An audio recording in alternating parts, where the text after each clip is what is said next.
BCS পরীক্ষার প্রশ্ন, একটি বানর 13 মিটার উঁচু পিচ্ছিল বাঁশের মাথায় উঠতে প্রথম সেকেন্ডে 3 মিটার ওঠে এবং পরবর্তী সেকেন্ডে 1 মিটার নেমে আসে। বাঁশের মাথায় উঠতে বানরটির কত সময় লাগবে?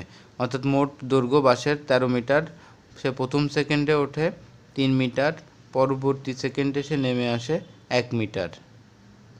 এই হচ্ছে টোটাল হিসাব। তাহলে তার কত সময় লাগবে এই 13 মিটার উঠতে? তাহলে আমরা এখানে একটু লিখে নিব, কথাগুলো একটু লিখে নিই। যে বানরটি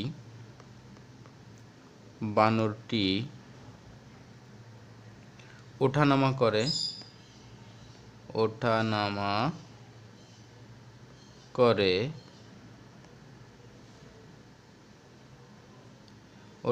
করে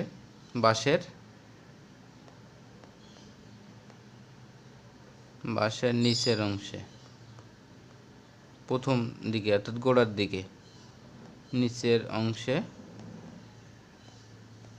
সেটা কত মিটার? যে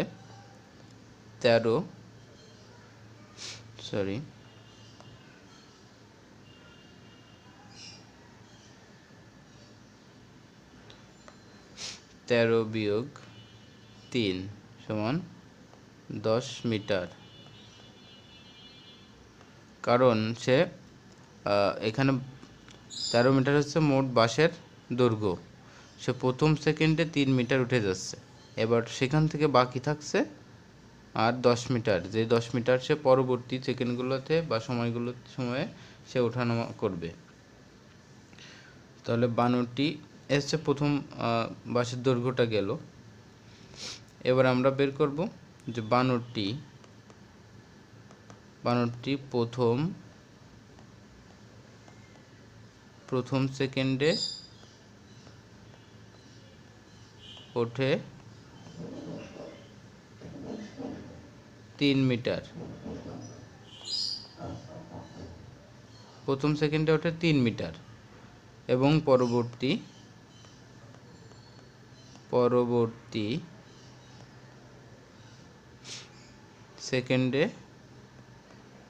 এক সেকেন্ডে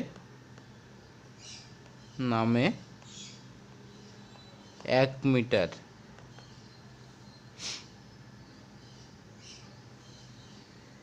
তাহলে বানরটি 2 সেকেন্ড, এই প্রথম সেকেন্ডে 3 মিটার উঠে যাচ্ছে। এবার সে পরবর্তী সেকেন্ডে সে 1 মিটার নেমে আসছে। তাহলে এই প্রথম সেকেন্ড আর হচ্ছে 1 সেকেন্ড, প্রথম সেকেন্ড, তারপর আছে পরবর্তী আর 1 সেকেন্ড, সমান কত হচ্ছে? 2 সেকেন্ড। এই 2 সেকেন্ডে তার কাজ কি হচ্ছে? 3 মিটার উঠতেছে আর 1 মিটার নেমে যাচ্ছে। তাহলে 2 মিটার তার থাকছে। এই কথাটাই আমরা আবার লিখব যে তাহলে বানরটি প্রতি 2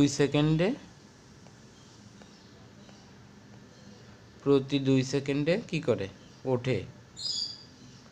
তাহলে সে প্রতি 2 সেকেন্ডে উঠছে কতটুকু? প্রতি 2 সেকেন্ডে উঠছে 3 বিয়োগ 1 সমান 2 মিটার। সে 3 মিটার উঠে যেয়ে তার টিকছে 2 মিটার, 1 মিটার নেমে আসছে। তাহলে এবার আমাদের মেন অঙ্ক চলে আসবো যে বানরটি 2 মিটার ওঠে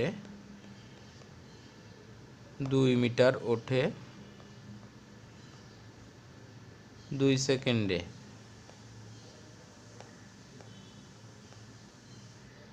বানরটি 1 মিটার ওঠে 2/2 সেকেন্ডে।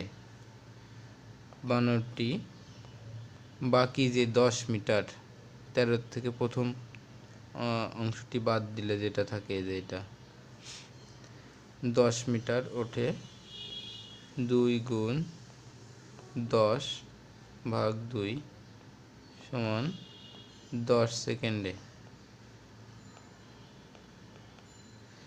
এবার আমরা এই অঙ্কের বাঁশের মাথায়, একদম লাস্ট মাথায় উঠতে যে একটা সেকেন্ড লাগবে 3 মিটার উঠে যাবে ওইখান থেকে কিন্তু আর নামবে না, যার জন্য এই 10-এর সঙ্গে একটা 1 যোগ হবে। বাঁশের মাথায় উঠতে সময় লাগে সমান 10 যোগ 1 সমান 11 সেকেন্ড। তো বন্ধুরা, কারোর যদি কোনো প্রশ্ন থাকে, বুঝতে সমস্যা থাকে, কমেন্টে জানাবেন। সকলকে অসংখ্য ধন্যবাদ।